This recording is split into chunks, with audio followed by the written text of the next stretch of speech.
Pandangan mata selalu menipu, pandangan akal selalu tersalah. Pandangan nafsu selalu melulu, pandangan hati itu yang hakiki. Kalau hati itu bersih,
bukan lagi kebenaran. Hati tempat jatuhnya pandangan Allah, jasad lahir tumpuan manusia. Hati tempat jatuhnya pandangan Allah, jasad lahir tumpuan manusia.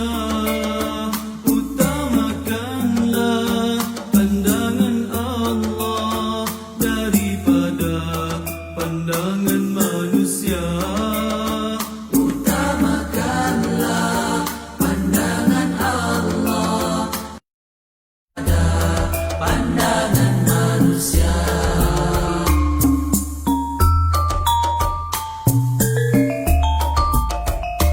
Hati kalau terlalu bersih, pandangannya akan menembus hijab. Hati jika sudah bersih, firasatnya tepat kehendak Allah. Tapi hati bila dikotori, bisikannya bukan lagi kebenaran. Tapi hati bila dikotori, bisikannya bukan lagi kebenaran. Pandangan mata selalu menipu, pandangan akal selalu tersalah. Pandangan nafsu selalu melulu, pandangan hati itu yang hakiki. Kalau hati itu bersih, pandangan hati itu yang hakiki. Kalau hati itu bersih.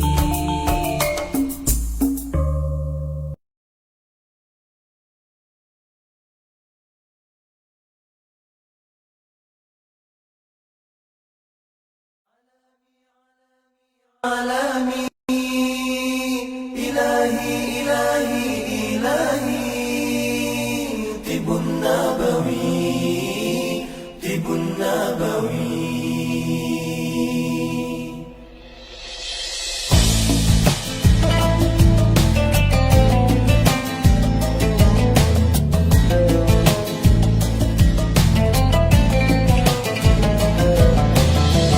Hadirlah sebuah rasa dari keinsafan dosa. Langit pun terbuka, bintang bertaburan. Indahnya, indahnya tawakal. Ud'uni ادعوني أستجب لكم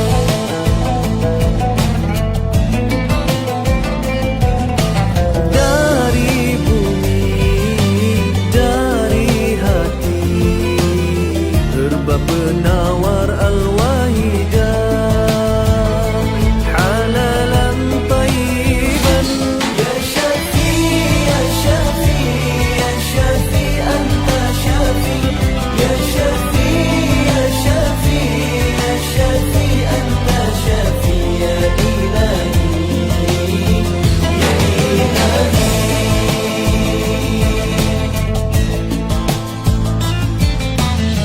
Meratalah doa di langit luas,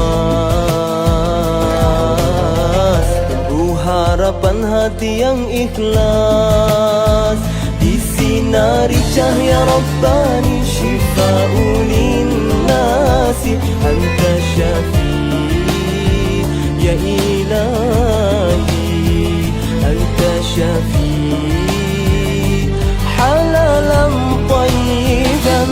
Ya Syafi, ya Syafi, ya Syafi, anta Syafi. Ya Syafi, ya Syafi, ya Syafi, anta Syafi. Ya Ilahi, ya Ilahi. Izhabil ba'sa washfi, la shifaan illa shifauka, shifaan la yughadiru saqama. Anta Syafi, ya Ilahi,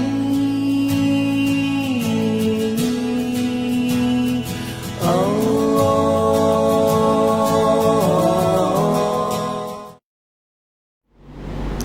Assalamualaikum warahmatullahi wabarakatuh. Alhamdulillahirabbil alamin, wassalatu wassalamu ala asyrafil anbiya'i wa mursalin Sayyidina Muhammad wa ala alihi wa sahbihi ajmain. Apa khabar bapa ibu tuan puan sekalian? Pada hari ini Pak Haji doakan ya dari kejauhan ini, mudah-mudahan hari ini hari yang terbaik dalam hidup kita. Allah berikan kita dengan perasaan gembira ya menyambut hari-hari dalam hidup kita ini, insya-Allah ya. Ingat satu petua yang Pak Haji selalu berikan, bahawa kita tak boleh mengharapkan semua orang itu tersenyum untuk kita, tapi kita boleh senyum untuk semua orang. Apa yang membuatkan orang suka dengan kita? Kerana senyuman kita ya. Mungkin kerana kita boleh memberikan sedikit ketenangan, kesenangan kepada orang-orang yang sakit itu, insya-Allah. Baik. Jadi oleh sebab itu maka mesti ada penambahan ilmu yang bermanfaat, ilmu yang memberi pengetahuan dalam dunia pengobatan. Selain daripada pengobatan yang ada, pengobatan alopati, pengobatan yang diamalkan di hospital, di rumah sakit ya. Dalam dunia ni banyak pengobatan yang ada. Pengobatan Ayurvedik dari India misalnya, traditional Chinese medicine daripada negeri China, dan begitu juga ada pengobatan tib nabawi, ada pengobatan yang kita namakan pengobatan jawi, iaitu perubatan yang kita asaskan bersama dengan HPA ini, insya-Allah. Jadi oleh sebab itu maka kaedah-kaedah perawatan ini ada ya. Kita sudah pasti ada pilihan, ada alternatif. Jadi insya-Allah yang lebih penting ialah kita mesti beramanah dengan ilmu ini ya. Yang kita sampaikan itu adalah satu kebenaran ya, bukan hanya teka-tekaan saja, bukan sebagai agak-agakkan saja, tapi kebenaran. Jadi Pak Haji nak cerita pada hari ini bahawa ada masalah penyakit pada hari ini, iaitu penyakit yang dasar penyakit itu datang daripada virus atau virus dalam bahasa Indonesianya. Jadi mudah saja kalau kita ke rumah sakit, kita ke hospital, doktor kata penyakit ini penyakit virus misalnya, maka sudah ada satu yang kita sudah mula fikir, oh virus ya, virus mesti guna herba antivirus. Misalnya apa? Misalnya kutil. Selalunya kutil, kalau kita ada kutil di tangan kita, kutil itu suka untuk kita keluarkan ya, sebab dia adalah virus. Jadi kita rawat dia sampai hilang virus tersebut. Kalau orang tanya, Pak Haji, sejauh mana herba ni mempunyai kekuatan sebagai antivirus? Sejauh mana? Pak Haji yakin kerana Pak Haji melihat sendiri bahawa herba ni bukan hanya punya kekuatan tetapi mempunyai masa hadapan yang gemilang. Kerana banyak penyakit-penyakit yang tak dapat dirawat kerana serangan virus ini sembuh dengan mengambil herba. Mari kita mula mengkaji. Penyakit yang pertama, demam denggi. Kita tengok demam denggi yang disebabkan oleh sejenis nyamuk yang kita panggil Aedes, ya, ataupun demam denggi berdarah yang boleh membawa kepada maut, ya. Apakah tanda-tandanya? Kita dapat lihat orang dengan denggi berdarah ini, dia tanda seperti mudah lebam. Pada kulit badannya terlihat mudah lebam dan juga berlaku pendarahan di bawah kulit. Kita dapat lihat dan pada hidung dan juga gusi. Jadi oleh sebab itu, kalau dia berlaku pendarahan itu pada kulitnya, kita tengok itu keluar darah-darah begitu, boleh membawa maut. Dan sehingga kini dalam perubatan moden belum ada lagi, ya, yang masih yang ada penawar untuk antivirus demam denggi ini. Itu yang Pak Haji nak sebutkan. Jadi oleh sebab itu, kalau seseorang yang kena demam denggi ini dibawa ke rumah sakit, dikarantinkan, maka diberi minuman air yang cukup supaya sistem imunitinya, sel darah putihnya itu, ya, yang bekerja bersungguh-sungguh untuk menghapuskan virus tersebut. Jadi bergantung kepada imuniti tubuh badan tersebut. Sama juga seperti yang selalu Pak Haji terangkan, kalau kita luka, ya, tak ada siapa yang boleh menghilangkan luka. Doktor hanya boleh menjahit luka saja. Berlaku pencantuman itu ialah tubuh badan itu sendiri. Sama juga tulang yang patah. Jadi oleh sebab itu, kalau dalam perubatan moden, perubatan alopati, doktor jahit, doktor bagi ubat untuk antiseptik, ya. Jadi tulang pun doktor semenkan untuk letakkan tempat yang sama. Tapi dalam perubatan herba kita guna HGH, Human Growth Hormone. Sebab HGH itu, dan juga kita gunakan albumin. Albumin ialah daripada ikan haruan. Kerana ikan haruan ini, albumin adalah first liner. Dia front liner. Dia duduk di depan sekali. Kalau apa-apa berlaku kerosakan dalam tubuh badan kita yang melibatkan kulit, jangan lupa menggunakan ikan haruan, ikan gabus. Kemudian HGH, Human Growth Hormone, iaitu doktor utama dalam tubuh badan kita. Baik. Begitu juga dengan bila kena penyakit virus demam denggi ini, sebenarnya tak ada ubat, ya.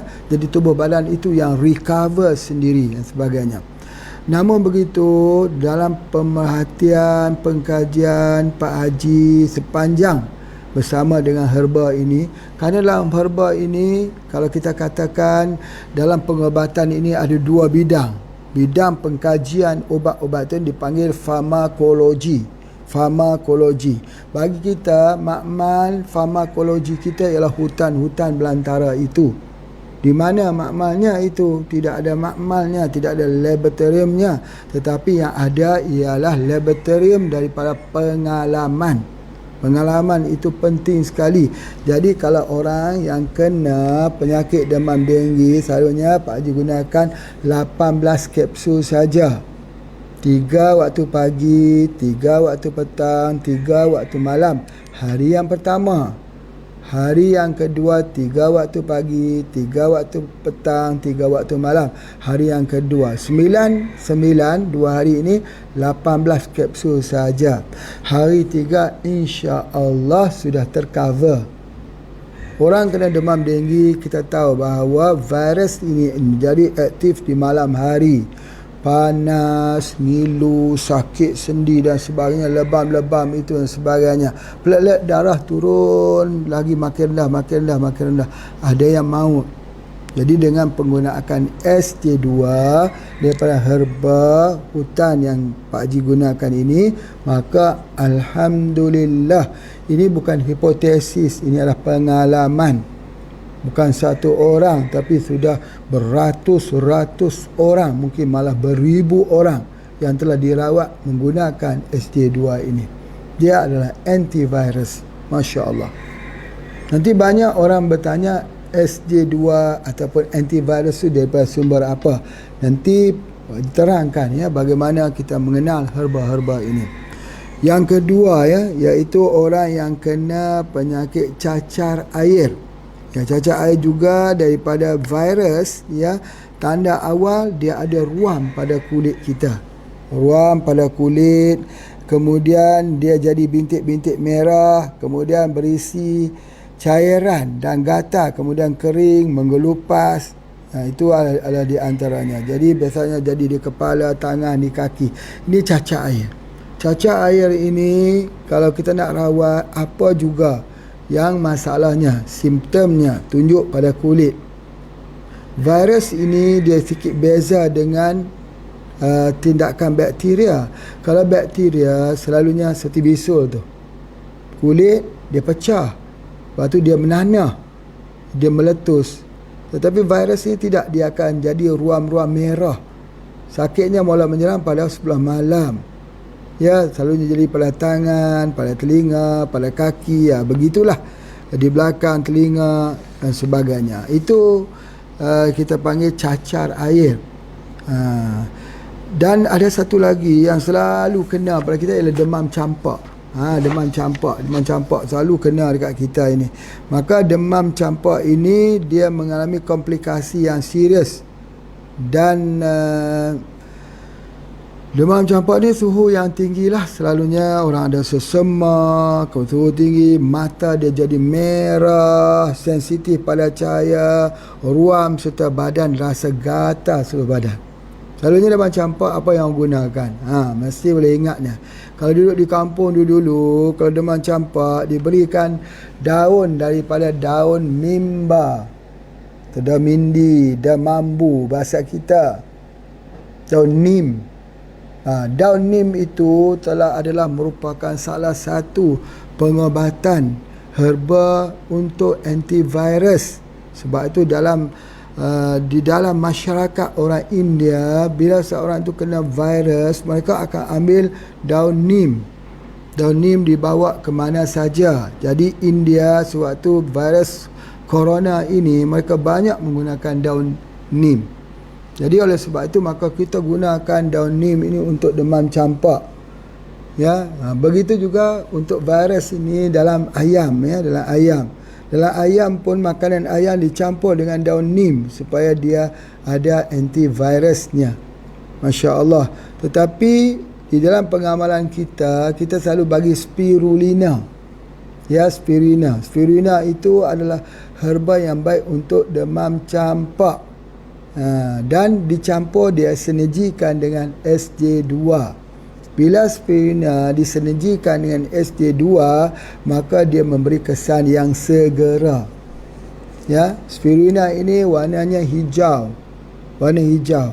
Kita tahu bahawa virus ini sukar untuk dibunuh, tetapi virus boleh dipenjarakan. Bagaimana cara nak memenjarakan virus ini? Maka sebaik-baiknya, kata Rasulullah SAW dalam hadis yang umum, sebaik-baik pekerjaan ialah pertengahan. Cahaya ada 7 warna. Warna yang 1, 2, 3, 4. 4 ialah pertengahan. 4 itu ialah warna hijau. Jadi kita gunakan warna hijau. Warna hijau itu klorofil. Klorofil ini bertindak untuk memenjarakan virus. Virus itu umurnya tak panjang. Ya, tidak seperti dengan yang lain ya, bahawa virus ini umurnya tidak panjang, pendek-pendek saja. Biasanya 14 hari dia dah mati dah. Jadi kalau kita penjarakan dia, maka dia akan mati lebih awal. Jadi oleh sebab itu kita gunakan dia, Masya Allah ya, kita gunakan ini spirulina, dan untuk antivirus kita guna SJ2. Masya Allah ya. Ini untuk demam campak. Satu hal yang Pak Haji dah bagi petua untuk kita semua, kalau demam campak, kita ambilkan air kelapa. Air kelapa itu diberi minum. Bila kita minum, dia keluar habis, campaknya itu keluar. Jadi demamnya hilang. minum air kelapa. Kalau dulu pengobatan untuk demam campak ini biasanya apa dia? Jadi orang itu dia ambil dia punya air kelapa dimasak, dia bagi minum untuk keluarkan semua campak tersebut. Atau ada satu lagi yang lebih unik, yang mungkin kita perlu ada waktu untuk membincangkan. Diambilnya bata rumah itu, yang buat rumah itu dia panggil bata, ya, bata. Ini siapa ya, bata kol. Kita ambil bata tersebut yang buat daripada tanah liat itu, dibakar panas, ya, kemudian panas itu dimasuk ke dalam air itu dibuat mandian. Masya Allah, ya. Kita tidak boleh buang secara sepele pengalaman ini. Yang dibakar itu adalah seramik, yang dibakar ialah clay, yang dimasukkan ke dalam air dan dibuat mandian. Memang hilang demam. Itu satu kaedah yang menghilangkan demam. Jadi itu di antaranya. Ada juga kita ni kadang-kadang kita tak faham, jadi kita tengok sepele. Tetapi saintis-saintis di barat, mereka melihat apa juga tradisi amalan orang-orang dahulu. Mereka membuat pengkajian. Jadi mereka menemui dulu kajian-kajiannya. Misalnya gaharu. Kita tengok bahawa negara pengeksport gaharu terbesar Singapura. Macam mana Singapura boleh mengeluarkan gaharu banyak dunia, sedangkan satu pun gaharu pun sukar didapati di Singapura. Kenapa, ya? Kenapa? Jadi kerana mereka membuat kajian terhadap gaharu. Jadi oleh sebab itu, maka yang Pak Haji nak sebutkan di sini, bahawa jangan tengok sepele. Nanti akan Pak Haji terangkan. Kita selalunya mengambil sikap, kalau kita tak faham, kita sebut itu syirik. Ya, sama juga seperti orang kata bila dia tak faham tentang penggunaan garam untuk membetulkan medan elektromagnetik dalam sebuah kamar tidur, maka dia akan kata ketika kita letakkan garam itu kita syirik. Ya, syirik kalau kita meyakini garam itu untuk nak halau hantu, nak halau jin dan sebagainya. Ya, orang halau jin, halau hantu itu dengan membaca meruqyah, baca surah Al-Baqarah, ya. Baca surah Al-Baqarah, baca ayat kursi, baca surah Al-Falaq, surah An-Nas, baca doa. Itu adalah antaranya. Tetapi satu perkara lagi, kita kena lihat bahawa garam itu membetulkan medan elektromagnetik, tidak sampai membawa kepada suatu akidah. Begitu mandi bunga pun bukan soal akidah, dia adalah untuk mendapat medan gelombang. Jadi oleh sebab itu, maka begitu juga ketika menggunakan tali pusat anak itu. Ada orang kata itu membawa kepada syirik. Itu tak betul, ya. Kalau kita yakin dengan cara yakin akidah, itu bawa syirik. Tapi tali pusat ini dia adalah stem cell. Di situ ada penawarnya, stem cell, macam seekor ular, ya. Ular, penawar dia dekat mana? Di hujung ekornya itu. Misalnya racunnya ada pada giginya. Ketika dia menggigit, maka keluarlah racunnya. Misalnya itu. Penawarnya ada kepada ekor ular tersebut yang hujung sekali itu. Jadi kalau orang masuk ke hutan, kalau disengat ataupun dipatuk oleh ular, maka kalau tidak ada apa pilihan, maka potong ular tersebut, ambil ekornya yang paling hujung, kunyah, diludahkan semula di situ. Maka penawar dia jadi hilang, keracunan tersebut dia jadi penawar. Jadi kalau manusia ni di mana? Di tali pusarnya.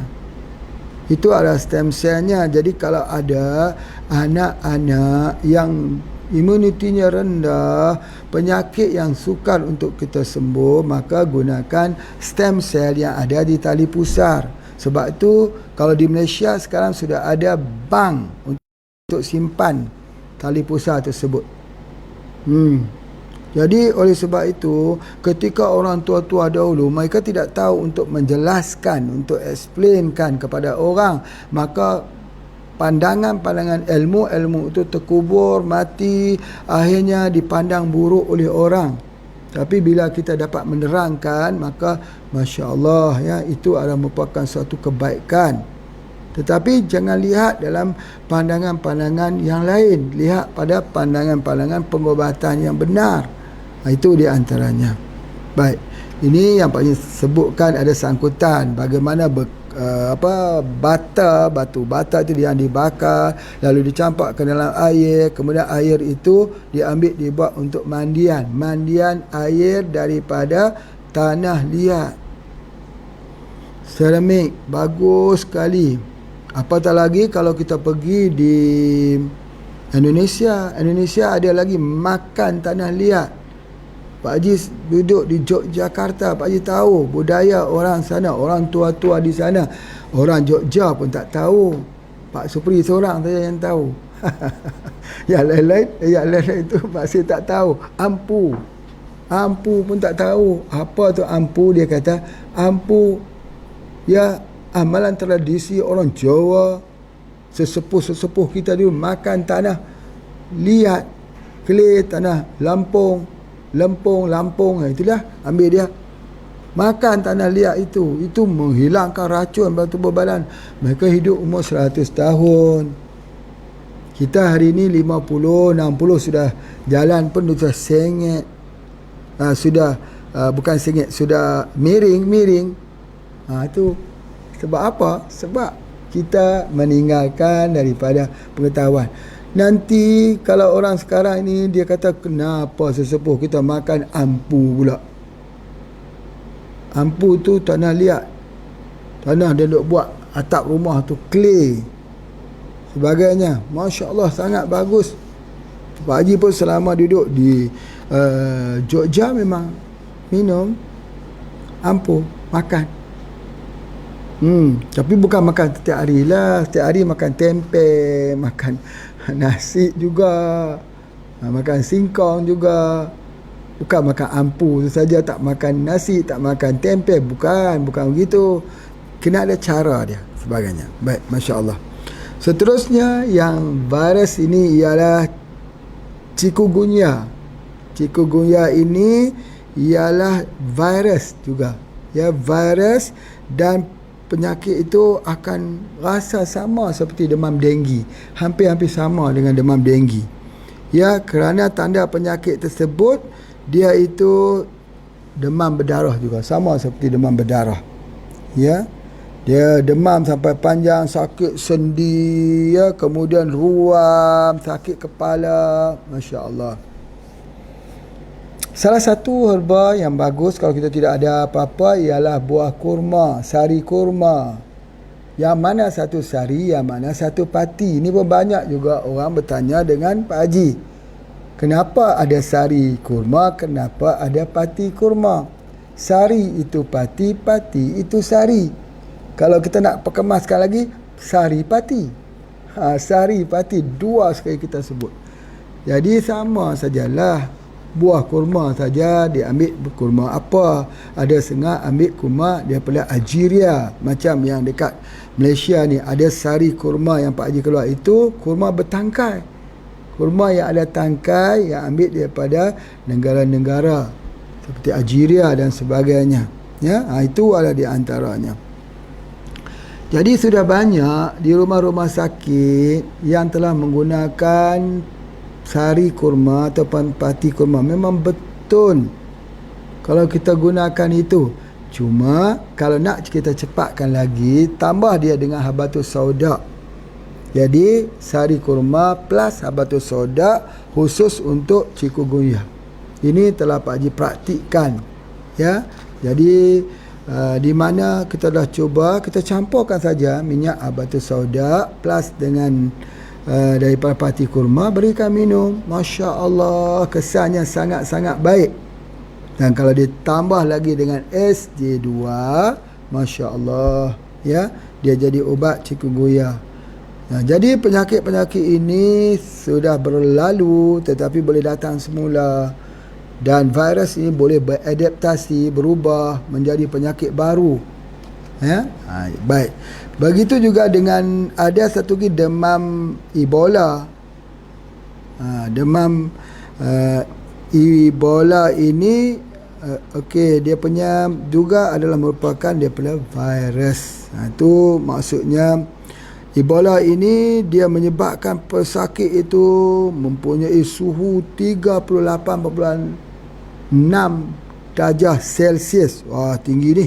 Sakit kepala, muntah, ya, sakit perut, seluruh badan terasa sejuk, berlaku pendarahan dengan tiba-tiba, ya. Dan ini yang kita sebutkan, bahawa penyakit virus ni hampir-hampir sama saja. Demam, sakit kepala, muntah, sakit perut, ya. Namanya berbeza-beza. Ada nama demam campak, ada chikungunya, ada demam berdarah, DBD, ada yang Ebola. Namanya bermacam-macam kerana virusnya juga bermacam-macam. Boleh tak kita nak hilangkan virus di kini-kini? Tak boleh. Virus itu sentiasa ada. Tetapi bagaimana kita sakit di suatu masa, sehat di suatu masa yang lain. Kerana ketika imuniti kita itu kuat, ternyata kuat, maka penyakit itu tertolak, penyakit itu terhalang dengan kekuatan yang ada pada tubuh badan kita. Sama juga dengan COVID-19 ni. Bahawa kenapa selalunya yang terkena, yang meninggal orang tua-tua? Sebab orang tua-tua itu daya imunitinya sudah tak kuat lagi.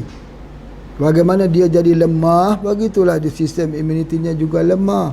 Beda dengan orang muda-muda. Ada orang muda yang meninggal? Ada, tapi sedikit. Yang bahayanya kepada golongan tua. Ya, itu ada di antaranya. Baik, salah satu lagi iaitu yang ada virus ialah flu. Ya, flu atau demam sesama, ya. Sama juga gejalanya, suhu badan dia tinggi, boleh capai sampai 40 darjah Celsius. Demamnya itu sejuk, sakit otot, badan terasa lemah, sakit kepala, sakit mata, batuk, bersin dan lain lagi. Flu, influenza. Jadi flu ini, kalau kita rasa flu, ada yang peringkat serius, ada yang peringkat tak serius sangat, ya. Ketika flu itu, batuk, flu, sakit kepala, menandakan ada penyakit yang sudah hinggap dalam tubuh badan kita. Kita jangan lihat batuk itu, kadang-kadang batuk itu bahasanya paru-paru, bahasanya jantung. Kadang-kadang sakit perut, jangan sepelekan, ini sakit perut saja. Sakit perut itu menandakan ada serangan jantung.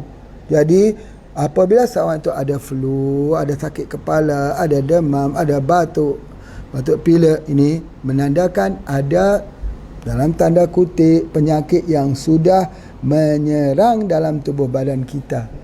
Jadi kita nak hilang flu atau nak hilangkan penyakit, banyaknya tindakan yang diambil ialah menghilangkan flu dengan mengambil paracetamol, ya, dengan mengambil ubat-ubat painkiller. Maka flunya hilang, penyakit tak hilang. Kemudian sebulan lagi flu itu datang lagi, batuk lagi, sakit kepala lagi, makan lagi paracetamol, penyakitnya tak hilang, sakitnya hilang, tanda-tanda dia hilang. Tanda-tanda hilang itu kerana tubuh badan itu menipu dirinya sendiri. Sebenarnya dia sakit, tapi diputuskan saraf sakit supaya isyarat sakit tak sampai di kepala, di otak.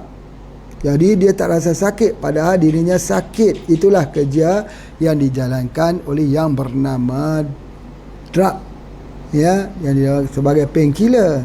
Jadi oleh sebab itu maka menghilangkan flu, menghilangkan tanda penyakit bukan berarti menghilangkan penyakit. Jadi oleh sebab itu maka bila sudah ada flu, ada batuk, ada sakit kepala, ada demam, maka kita mula mencari di mana titik kelemahannya. Kalau kita asyik menyapu sampah, dimasukkan di bawah kapet, memang tak nampak, atas nampak bersih, tapi bukankah suatu hari pasti sampah itu akan keluar juga, menimbun dan membusuk? Begitulah tubuh badan kita sakit, makan painkiller, lama-lama kita sudah tak dapat lagi menikmati kehidupan. Daripada satu kapsul, satu pil kepada sekantung pil. Sekantung pil yang terpaksa dimakan. Tengok saja pun sudah tak mau makan lagi. Tengok saja pun mengerikan. Tengok saja pun rasa macam nak muntah. Satu kantung. Selepas kita ambil satu kantong itu, wa na'udzubillah, maka pergi cek lagi penyakit semakin parah, terpaksa melakukan kemoterapi dengan ubat-ubat yang tinggi, laser, terpaksa menggunakan operasi dan sebagainya. Jadi dia semakin parah, bukan dia makin sembuh. Kalau herba tidak. Kalau kita makan herba, makan sekantung herba, katalah kita makan sekantung herba, dia akan jadi makin sihat daripada hujung rambut sampai hujung kaki. Tapi kena sabarlah. Kita ambil herba, dia tak sama seperti ambil kimia. Kimia menghilangkan kesakitan, herba dia menghilangkan penyakit. Jadi dia lambat sikit. Ya, sebab penyakit nak datang dalam tubuh badan kita pun lambat, nak keluar pun lambat. Ada orang sebut penyakit itu datangnya seperti kilat, hilangnya seperti semut. Tak betul. Penyakit itu pun datang seperti semut, keluarnya pun seperti semut. Kenapa? Nak jadi penyakit itu ialah akumulasi daripada kelemahan demi kelemahan demi kelemahan demi kelemahan. Kecuali penyakit yang dihubungkan dengan penyakit akut atau acute. Acute ni penyakit yang menyerang tiba-tiba seperti virus, bakteria, ya, yang menyerang secara tiba-tiba.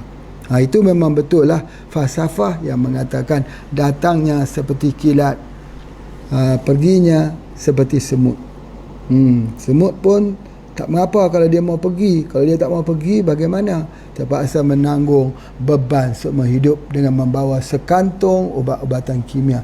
Lama-lama mata pun sudah tak nampak macam tu. Kemudian tubuh badan jadi lemah, fikiran pun jadi lemah. Kemudian seterusnya, maka kita banyak memilih untuk berbaring. Kemudian tulang menjadi lemah, otot menjadi lemah. Kemudian kita baring terus. Kemudian kita sudah tidak lalu, tak hilang selera untuk makan. Dan akhirnya dia makin lemah, makin lemah, makin lemah, makin lemah, makin komplikasi. Akhirnya kita terpaksa duduk di rumah sakit. Ya, di rumah sakit, di hospital berhari-hari, berminggu-minggu, berbulan-bulan. Ya. Jadi cuba kita membuat satu keterbalikan. Bagaimana kalau kita nak menikmati waktu tua di usia senja, bugar di usia senja? Baik, Haji berhenti dulu untuk dengar iklan. Silakan.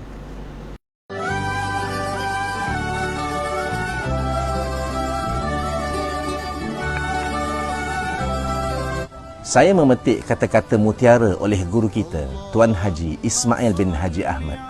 Kurma, ia tidak mendatangkan penyakit dan ia menghilangkan penyakit. Inilah kurma Phoenis dactylifera. Pastinya buah yang disebut di dalam Al-Quran ini mempunyai keistimewaan tersendiri. Membekalkan tenaga segera, baik untuk otot jantung, mengandungi vitamin C yang tinggi, merawat sembelit, merawat masalah cacing, menguatkan rahim, bersifat antioksidan.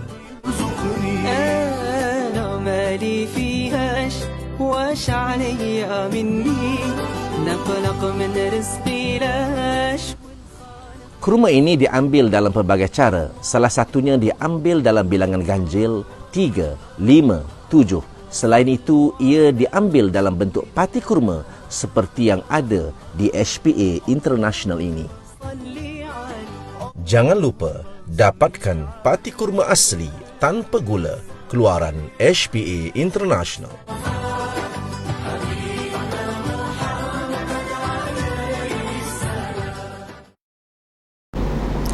Alhamdulillah, kita sambung lagi tentang flu ya. Flu ni ada banyak jenis juga. Pertama, flu biasa. Yang kedua, flu babi, H1N1. H1N1 itu flu juga. Jadi dia kerana dia asal daripada sumbernya binatang babi, maka dia akan menyebabkan demam mengejut, letih, kurang tenaga, sakit tekak, hidung berhingus, kemudian sakit kepala, sakit otot dan sendi. Jadi H1N1 ini bagaimana cara merawatnya? SJ2 dengan kita ambil 3 pagi, 3 petang, 3 malam ya. Dengan kita ambilnya. Satu lagi, sesama lagi flu burung. Tadi ada flu biasa, flu babi, flu burung. H5N1. Jadi flu burung ini datang daripada unggas seperti tempat-tempat sembelihan ayam dan juga sebagainya. Jadi Masya Allah ya, kalau kita tengok di sini bahawa dia akan tempat-tempat sembelihan, daging mentah, kemudian najis ayam, itu di antaranya. Ya, jadi kerana banyak sangat kita menggunakan ayam ya dalam kehidupan harian ni, banyak sekali lah. Jadi pada ketika itu ada serangan sesama burung ataupun flu burung ini di antaranya. Begitu juga dengan flu Singapura, itu juga ada jenis flu. Kemudian apa pun ya yang Pak Haji nak sebut dekat sini, bahawa bila kita ada masalah flu, masalah demam, ini kita kena ingat ini semua adalah virus yang berbeza-beza perumahnya. Ada perumahnya babi, ada perumah asalnya daripada daging-daging mentah ya, dan ada yang asalnya daripada sumber-sumber yang berbeza-beza. Jadi oleh sebab itulah maka kita kena ambil dengan ni H1N1 itu diambil dengan ST2. Jadi di sini kalau bapa ibu memerhatikan betul-betul ya, banyak kali Pak Haji tunjuk SJ2 adalah Pak Haji cerita pasal spirulina sedikit, air kelapa sikit, tapi banyak kali Pak Haji cerita pasal SJ2. Ini adalah antivirus spektrum luas. Apa maknanya spektrum luas tu? Dia cover semua virus. Itu di antaranya. Kemudian satu lagi orang kata apa dipanggil pirotitis. Pirotitis ni apa, beguk ya, mengguk. Dia besar dekat sini ni. Virus juga itu.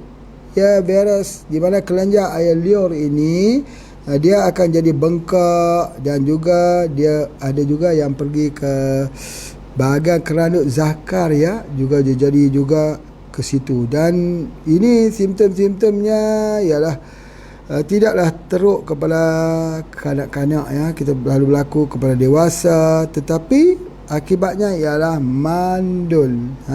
Beguk itu, paratitis itu kalau bila terkena selalunya mandul, tak dapat anak nanti bila kahwin ya. Dan masih kita gunakan apa ya, kalau Pak Haji, kalau orang tu dia kata dulu ketika dia datang, dia kata saya ni tak dapat anak, tak dapat zurat keturunan. Soalan yang pertama, pernahkah jadi beguk ini? Beguk ya. Jadi dia kata iya, pernah jadi dulu. Baik, beguk ni dia jadi satu kemandulan, yang kedua separa mandul. Jadi biasanya Pak Haji bagi dipsi lah, bagi dipsi ni. Jadi biasa kalau bagi yang ni dia subuh balik. Tak tahu bagaimana cara dia bekerja, apakah dia mematangkannya ataupun wallahu alam. Sebab kajian dalam herba ni dia tak sampai ke situ. Jadi banyak doktor-doktor bertanya kepada Pak Haji, dia kerja macam mana? Cuba terangkan cara dia bekerja. Pak Haji tak boleh jelas cara dia bekerja. Pak Haji cuma boleh jelas siapa yang telah mencuba dan sembuh. Ya, kalau nak tanya dia bagaimana di sudut farmakologinya, apa aktif ingredientnya, kimia konstituennya, bagaimana dia bekerja dalam bloodstream, macam mana dia mempengaruhi daripada segi hormon, macam mana dia boleh hilang sebagai antivirus, dia bertindak seperti apa, Pak Haji tak tahu nak cerita. Jujur saja Pak Haji kata Pak Haji tak tahu. Tetapi yang Pak Haji jumpa, kalau Pak Haji bagi ni, insya-Allah orang itu akan hamil dengan izin Allah. Jadi itu di antaranya. Kemudian seterusnya ada radang hati. Radang hati ya, atau kita panggil hepatitis. Kalau ada tis itu radang. Bila kata radang tu selalunya dia ada masalah virus. Macam kita kata parotitis. Parotitis ini iaitu beguk ya, atau hepatitis, hepar tu ialah hati lah. Itu di antaranya. Jadi oleh sebab tu orang yang kena penyakit hepatitis ini, dia mudah berjangkit, ya, lebih mudah berjangkit lagi daripada penyakit HIV. Mudah lagi hepatitis itu bergerak. Baik, alhamdulillah. Apakah dia herba yang kita gunakan untuk radang hati? Dengar ya. Dahulu Pak Haji selalu menggunakan untuk radang hati ialah pertama ialah spirulina. Yang kedua omega 3. Yang ketiga ialah kita bagi dia dengan teh herba, minuman botani pegaga. Omega 3 satu lagi. Itulah dia resep daripada dulu sampai sekarang. Hepatitis, kalau orang tu ada hepatitis, ayo coba, insya-Allah. Tapi kalau dia sampai sirosis, hatinya dah jadi busung perutnya itu, maka perlu mandi air hujan lebat. Bukan air hujan lebat, air daun hujan lebat direbus jadi mandi. Masya-Allah, masya-Allah. Jadi oleh sebab itu, ataupun daun janda bahagia. Itu dia nama baru tu yang Pak Haji bagi tu, janda bahagia. Rebus, mandi. InsyaAllah. Itu pun ramai orang yang dia tak boleh menerima, ya, dia tak boleh menerima. Dia kata bagaimana ubat itu boleh sembuh dengan hanya mandi. Ini pun masalah juga. Sebab apa? Sebab herba itu boleh masuk dalam tubuh badan bila kita mandi dia. Bila orang tu dah tak boleh makan, makan tak efektif. Dia kata kenapa kita tak bagi cara makan? Makan tak efektif, kena mandi. Kalau herba tu untuk mandi, mandilah.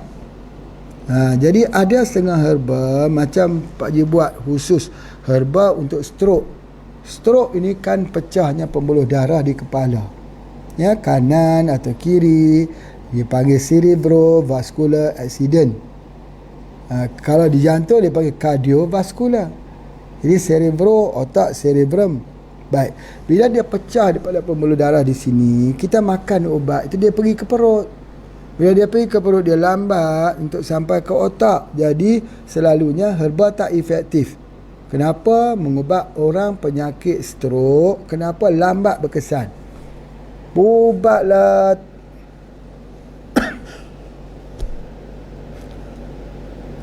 Maaf ya, itu yang tanya. Ini batuk tapi bukan flu, bukan. Ini batuk bercakap banyak. Jadi alhamdulillah. Masya-Allah, ya.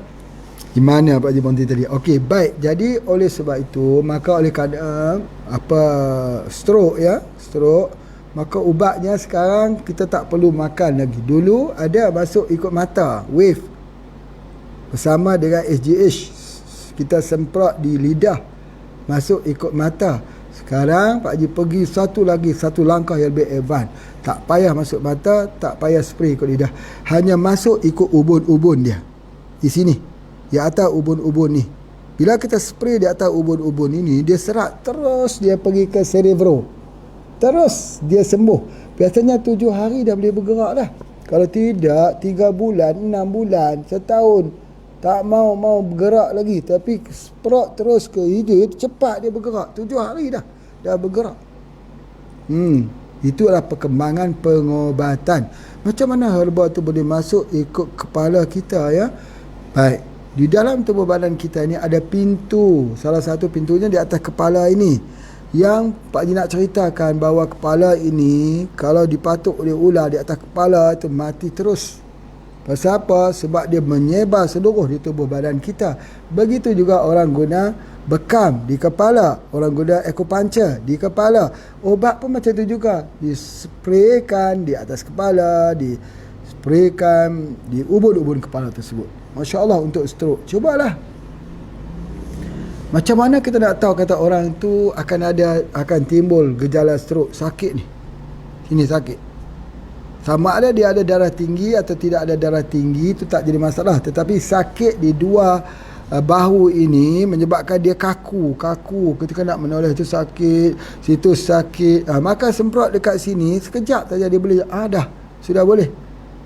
Sebab ini menandakan bahawa saraf dia yang ada di C7, tulang C, cervical, yang ketujuh, yang paling tinggi itu semua saraf melalui tulang tersebut. Maka dia sudah ada gangguan di situ. Darah boleh jadi kental, darah boleh jadi pekat. Jadi bila kita spray dekat sini, alhamdulillah hilang sini. Hilang sini. Jadi orang yang stroke itu kan dia begini. Dia nak bergerak susah, nak angkat macam tu. Macam tu. Dia jatuh di sini. Sebab apa dia jatuh? Ini keras. Macam mana kita nak bagi dia boleh buka balik? Buka balik kalau kita makan ubat, dia masuk ke perut. Ya, kalau kita bagi kat lidah, bagi di mata, itu lebih cepat, betul. Tapi kan kerosakan di atas kepala ni, kita bagi terus di atas kepala itu, semprot terus, cepat. Coba, insya-Allah. Namanya stroke spray. Insya-Allah ya, ada telah dijual di sana. Insya-Allah ya. Baik, seterusnya begitu juga dengan herpes orang kayak. Kayak tu virus. Jadi kayak kita gunakan apa? Kayak kalau dia virus, ya sama kita gunakan SJ2 kayak. Itu ada antaranya. Jadi oleh sebab itu dia merupakan salah satu daripada virus. Jadi bila kita gunakan virus saja, kita gunakan ini kayak. Ni SJ2. Sejenis herba. Baik. Ada orang kata, kenapa Pak Haji tak mau cerita apa herba yang ada dalamnya? Bukankah kami pengguna berhak untuk mengetahui bahan yang ada SD2 ini? Bukanlah Pak Haji ni nak simpan ilmu, tidak. Bukanlah Pak Haji ni nak bawa ilmu sampai ke mati, tidak. Tetapi biarlah ada satu secret resepi, resep untuk menjaga keamanan, supaya ilmu ni tidak diambil, dipunggah oleh orang lain. Pak Haji nak bagi contoh ya. Ada satu secret resepi daripada India, iaitu percampuran di antara daun neem, mimba bersama dengan lada hitam. Satu pengobatan yang sangat baik khusus untuk breast cancer. Adalah temuan daripada orang-orang di India dalam pengobatan Ayurvedik, tetapi dia telah dipatenkan di negara barat, sehingga barat mengaku itu adalah milik mereka. Jadi apa yang Pak Haji tak mau cerita ni sebab hal-hal yang begitu, orang kata begitu fantastik, cepat sembuh ni, ajaib yang orang kata ini rahsia kita lah, pengobatan jawi untuk mereka-mereka yang menekuni dalam bidang pengobatan jawi. Kita harus naik. Kita harus sama kuat bersaing dengan pengobatan Cina, pengobatan India, ya, pengobatan daripada pengobatan naturopati, Siddha. Jadi oleh sebab itu maka Pak Haji nak di kawasan Nusantara ini memiliki khazanah pengobatan dia sendiri. Ya, kenapa kita hanya boleh berbangga dengan penemuan orang lain? Di mana penemuan kita sendiri? Kita juga kena ada penemuannya. Allah kan akan memberi kepada kita cahaya dan petunjuk, InsyaAllah. Itulah sebabnya ya. Jadi maaflah, guna sajalah, InsyaAllah.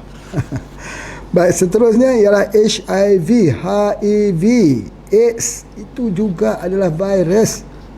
Virus, ada orang bertanya, boleh hilangkah virus itu Pak Haji? HIV itu tak ada obat. Likulli da'in dawa, setiap penyakit ada ubat. Satu. Yang kedua, ada obatnya. Ialah kalau kita tidak bersama-sama dengan pengobatan, kita tak pernah lihat contoh. Bagi Pak Haji ni dah masuk 30 tahun berjumpa orang ramai, mungkin juta orang yang sakit. Berartinya Pak Haji pernah melihat. Dalam pengamalan kita, HIV ni kita rawat dengan SJ2 saja, sembuh dengan izin Allah. Dia sama juga. Nama penyakit daripada namanya virus. Virus A, virus B, virus C, virus D. Virus A menyebabkan penyakit ini.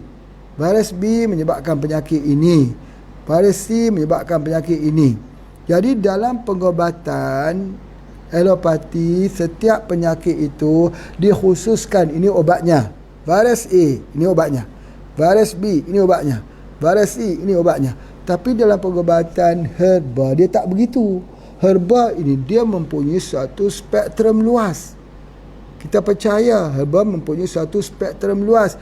Macam antibiotik spektrum luas, dia boleh guna untuk semua jenis kuman, semua jenis virus.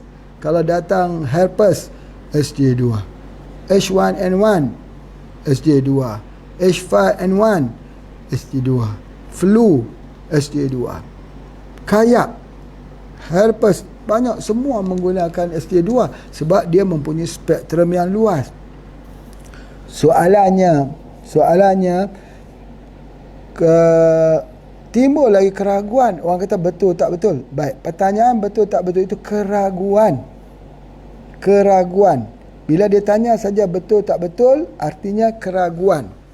Misal kata kita belajar sikit dalam ilmu bahasa, ya. Kita belajar sikit dalam ilmu bahasa. Misal kata begini, dia itu cantik tetapi, kalau masuk perkataan tetapi itu berartinya dia dah jadi kurang cantik dah. Dia tu cerdik tetapi mesti ada kecacatan terlepas tu. Dia itu pintar tetapi mesti buruk lah tu. Dia itu kaya tetapi gitu. Dia tak jadi dia itu kaya tetapi dermawan. Dia tak dia gitu. Dia jadi dia kaya tetapi itu selalunya buruk lah. Dia ni beginilah, begini. Begitu juga. Kami ni percaya Pak Haji, herba itu baik tetapi buruk. Tetapi artinya tak percaya tu. Saya boleh percaya herba digunakan di seluruh dunia. Saya membaca herba digunakan di seluruh dunia. Tetapi kalau ada perasaan tetapi itu, kita tak jumpa kebenarannya. Sampai bila-bila, kapan-kapan kita tak jumpa.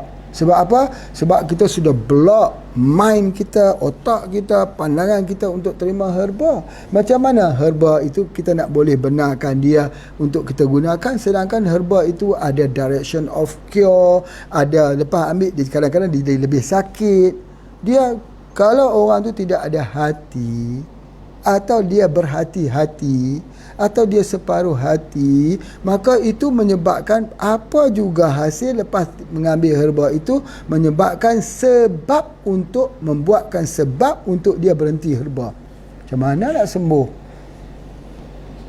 Makan ubat kimia sudah 10 tahun, makan herba 1 hari saja. Pak Haji, 1 hari dah aku makan herba ni, tak ada kesannya. Ubat kimia dulu berapa lama? 10 tahun. Kenapa tak adil? Kenapa tak letak pada satu garisan adil untuk menguji? Bukanlah nak tunggukan ubat herba sampai 10 tahun. Tidak. Tetapi sekurang-kurangnya berilah masa minimal 3 bulan untuk lihat. Ya? Itulah di antaranya. Jadi oleh sebab itu untuk orang yang ada HIV, maka Pak Haji juga terus menggunakan SJ2. Dan HIV juga adalah virus. Banyak lagi ni. Kemudian seterusnya ada ketuat. Kutil. Ketuat itu pun virus juga. Jadi kalau ada ketuat tu, dia akan gugur. Baik, cuba kita tanya apa ubat ketuat. Biasanya ubat ketuat menggunakan getah jambu monyet. Getah jambu monyet. Jambu monyet tu jambu apa? Jambu ketereh. Orang Kelantan panggil ketereh. Orang kita panggil buah gajus. Kalau utara panggil janggus. Kalau di Indonesia panggil jambu mente. Jambu menti kan, mente tak tahu, wallahualam. Lebih kurang macam tu dah. Jadi ambil dia pada getah buah muda tu, letakkan itu, luruh ketuat tersebut. Susah-susah nak keluar tu, letak itu, insya-Allah luruh habis ketuat tersebut. Tetapi kalau cara lain dia tak mau luruh. Kadang-kadang menanah dan sebagainya. Tapi dengan SJ2 luruh. Bersih nanti. Segala ketuat itu yang jadi, kutil yang jadi itu luruh, gugur. Itu di antaranya. Termasuklah juga penyakit kulit seperti puru. Hitam dekat kulit ni, puru tebal, maka sembuh. Dengan izin Allah sembuh dia. Ya, begitu juga dengan penyakit-penyakit kulit yang lain, gatal-gatal dan sebagainya. Ia kesemua adalah virus. Jadi kalau kita pergi, biasanya di rumah-rumah sakit diberikan dengan krim steroid. Krim steroid juga tidak menjanjikan kesembuhan total. Tapi kalau kita gunakan daripada SJ2, sembuh dia dengan izin Allah.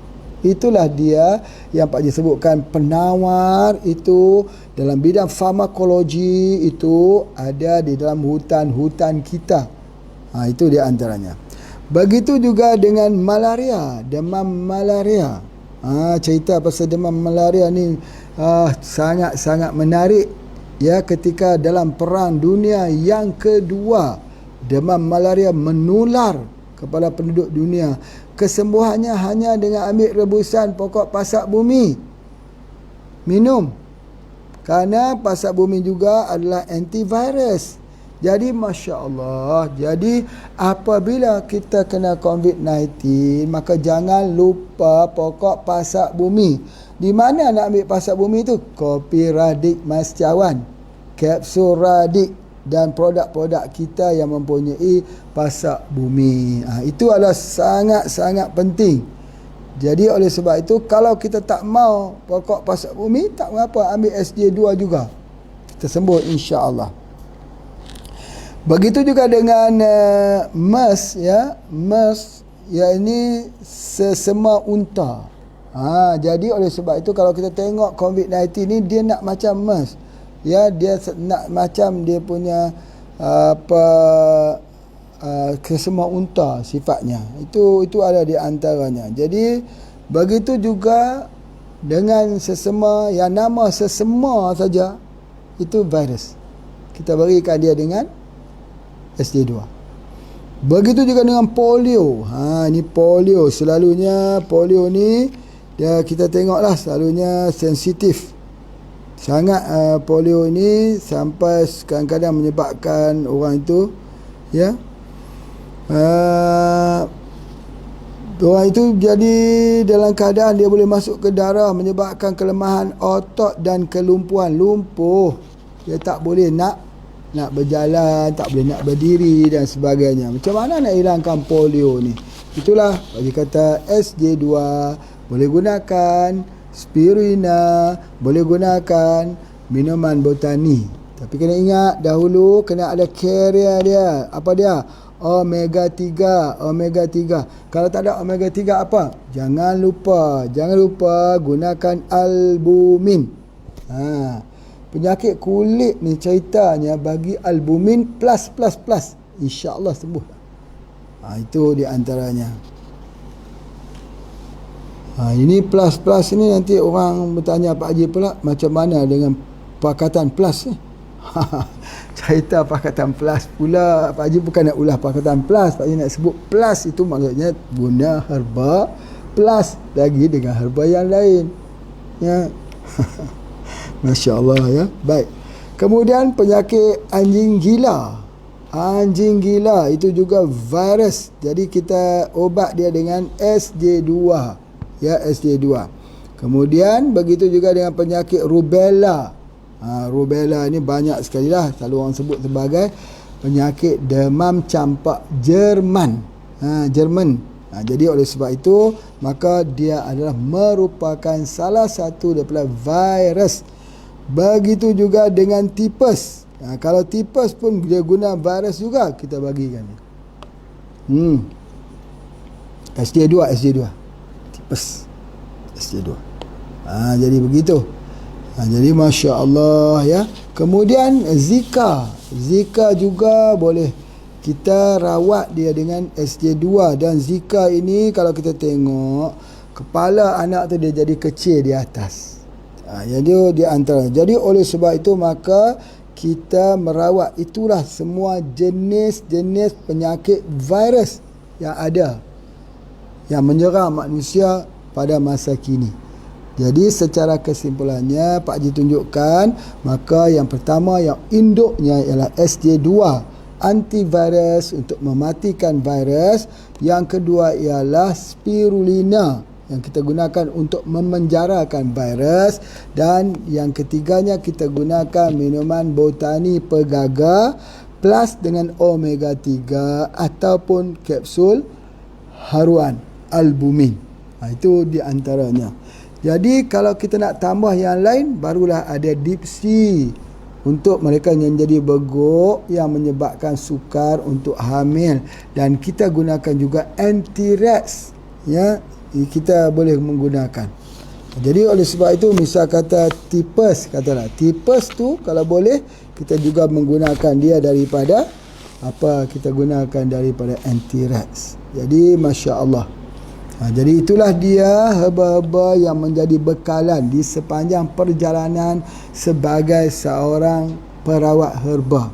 Kena ada semua ini, kerana virus ini dia kebanyakannya acute, iaitu serangan jangka masa yang pendek, cepat, memberi kesan kepada tubuh badan kita. Jadi Pak Haji percaya bahawa sekiranya kita sudah ada herba-herba ini, dia akan memberikan kesan yang sangat-sangat baik. Jadi bagaimana cara embun pagi, yang juga dulu namanya embun pagi, sekarang namanya SJ, ya. Bagaimana embun pagi atau SJ itu bekerja? Jadi yang pertama sekali ialah menekan pertumbuhan virus. Ya, virus itu tak boleh berkembang. Yang kedua, menghambat replikasi virus, kerana virus ini bila dia duduk di atas perumah yang baru, dia mula adaptasi. Dia mula mewujudkan satu karakter virus baru. Itu yang suka tu. Ya, dia jadi Gen 1, Gen 2, Gen 3 dan seterusnya. Kemudian bila kita ambil dia, dia meningkatkan sel darah putih dan dia akan menurunkan jumlah virus di dalam darah. Itu penting. Kemudian menumpaskan virus secara bertahap. Akhirnya dia bunuh virus satu persatu. Ini kadang-kadang kita lihat dalam 3 hari dia sudah mula memberikan kesan positif. Mencegah berlanjutnya jangkitan virus dan seterusnya meningkatkan kekebalan dan imunisasi tubuh. Jadi begitu juga bahawa SJ2 ini menghentikan virus daripada merosakkan sistem kekebalan tubuh. Itu di antaranya. Jadi oleh sebab itu, satu hal yang sangat penting lagi Pak Haji nak ceritakan pengambilan ini ialah dia mencegah masuknya mikroorganisme pemicu jangkitan sekunder. Itu penting. Hasil daripada suatu virus kena penyakit, kemudian masuk mikroorganisme yang baru, dia jadi penyakit yang kedua. Penyakit yang kedua. Jadi sebab itu misalnya COVID-19 dah kita sebutkan bahawa ini adalah satu generasi yang pertama. Tapi selepas ini dia beradaptasi, dia membentuk generasi yang kedua, yang ketiga yang mempunyai kekuatan yang lebih kuat daripada generasi yang pertama. Samalah macam Pak Haji terangkan, ya, ketika kita gunakan baja kimia, pupuk-pupuk kimia, kita gunakan kepada serangga. Serangga tu mati, tapi dia meninggalkan telur yang mempunyai imunisasi yang tinggi, iaitu kita sebut sebagai generasi yang kedua. Generasi kedua ini dia mempunyai, anaknya itu mempunyai kekuatan yang lebih kuat daripada ibunya. Kemudian dia beradaptasi lagi dalam tubuh badan ataupun di dalam tanaman kita ini sampai dia jadi generasi yang kedua, generasi yang ketiga. Generasi yang kedua lebih baik, lebih kuat daripada generasi yang pertama. Generasi yang ketiga lebih baik daripada generasi yang kedua dan generasi yang pertama. Begitu juga ketika virus masuk ke dalam tubuh badan kita, dia beradaptasi. Jadi kadang-kadang yang tak sembuh itu kita tengok sebab dia adalah hasil adaptasi. Ya, kadang-kadang kita tengok mudah saja COVID itu sembuh, tapi kadang-kadang serius pula. Ini bukan hanya bergantung pada waktu usia, tetapi dia telah memasukkan mikroorganisme yang baru supaya beradaptasi mewujudkan satu jangkitan sekunder, jangkitan yang kedua. Ini yang cukup menakutkan kita. Jadi oleh sebab itu maka pengambilan daripada SJ2 ini dia menutup pintu supaya tidak masuk organisme yang baru dan orang itu dapat sihat insya-Allah. Baik, itu saja yang Pak Haji nak sampaikan hasil daripada apa penelitian yang Pak Haji lakukan. SJ2 ini sangat-sangat terbaik untuk kulit. Kalaulah ada orang nak membuka perawatan untuk kulit sahaja, Pak Haji mencadangkan dan bersetuju, sebab hampir-hampir keseluruhan penyakit kulit dapat kita rawat dengan SJ2. Baik, terima kasih semua. Kita jumpa lagi pada esok hari. Assalamualaikum warahmatullahi wabarakatuh.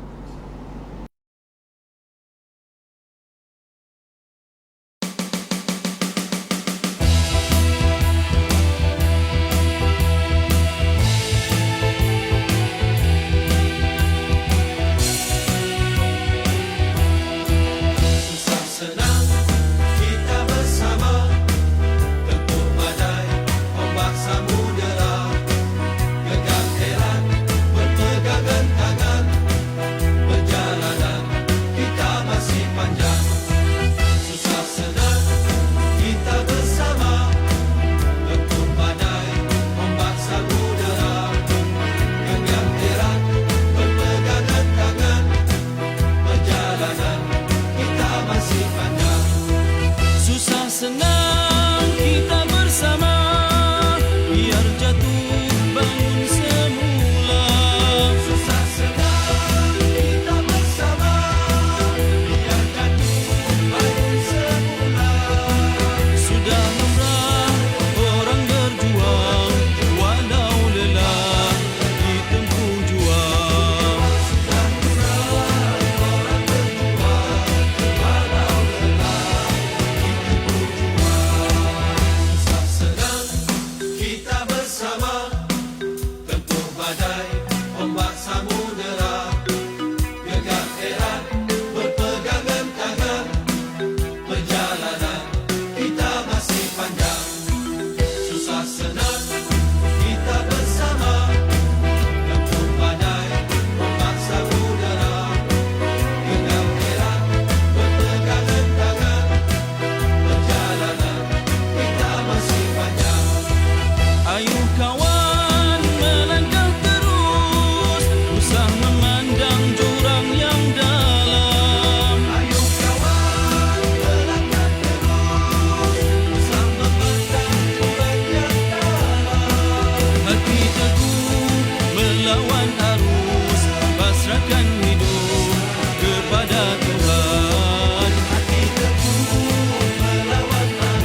sedikit pedih yang ditagih. Berjuang artinya berkorban, rela terhina kerana kebenaran. Antara dua jadi pilihan, dunia yang fana atau syurga.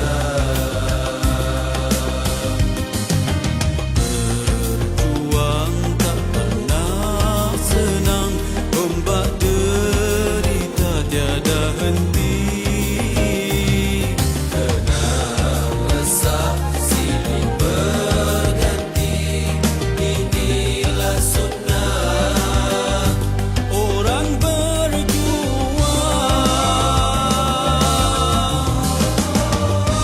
Malamnya bagai rahib merintis sayu, diiris dosa air mata.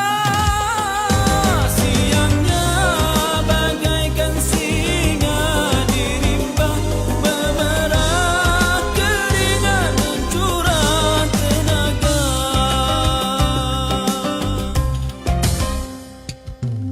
Berjuang artinya berkorban, rela terhina kerana kebenaran. Antara dua jadi pilihan, dunia yang fana atau syurga.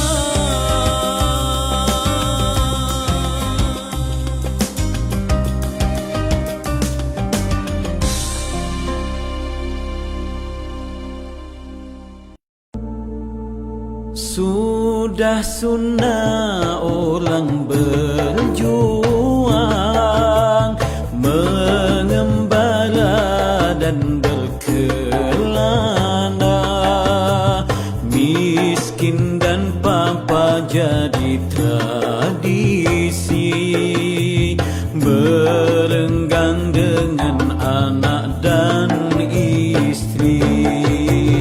Sudah sunnah orang berjuang, mengembara dan berkelana.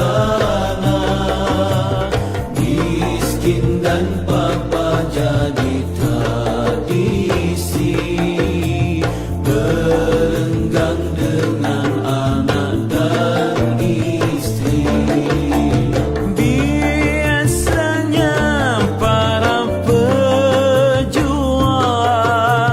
rumah mereka merata-rata, rezekinya tidak menentu.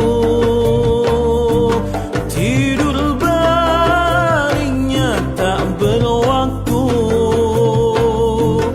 rezekinya tidak menentu.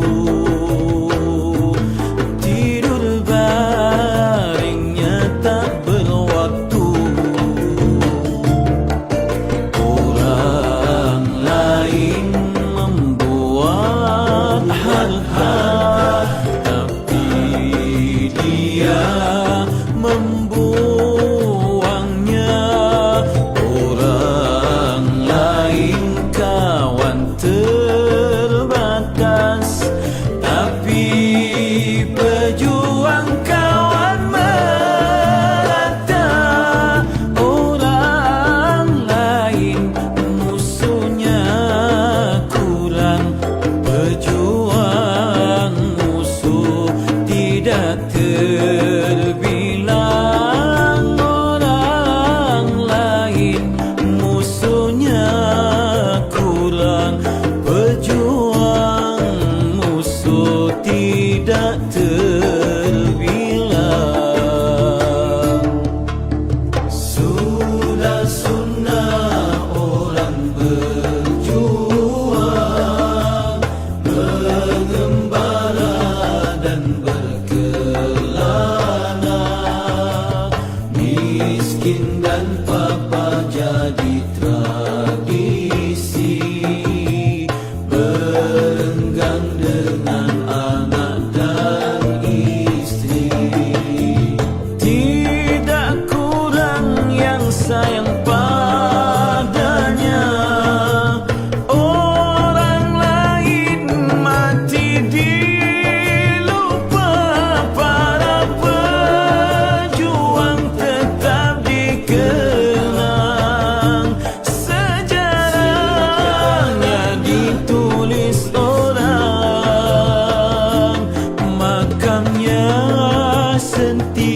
sentiasa diziarahi, perjuangan tetap diingati.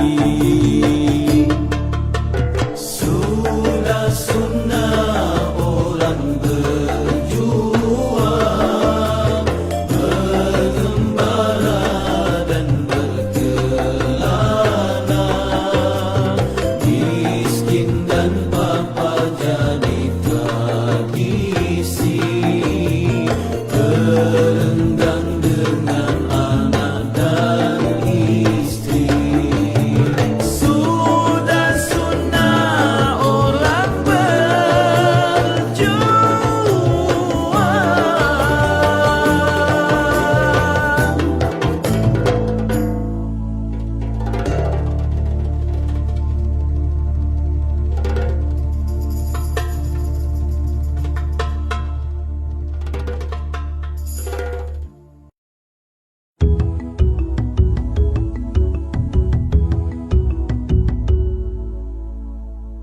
Petani manusia yang berjasa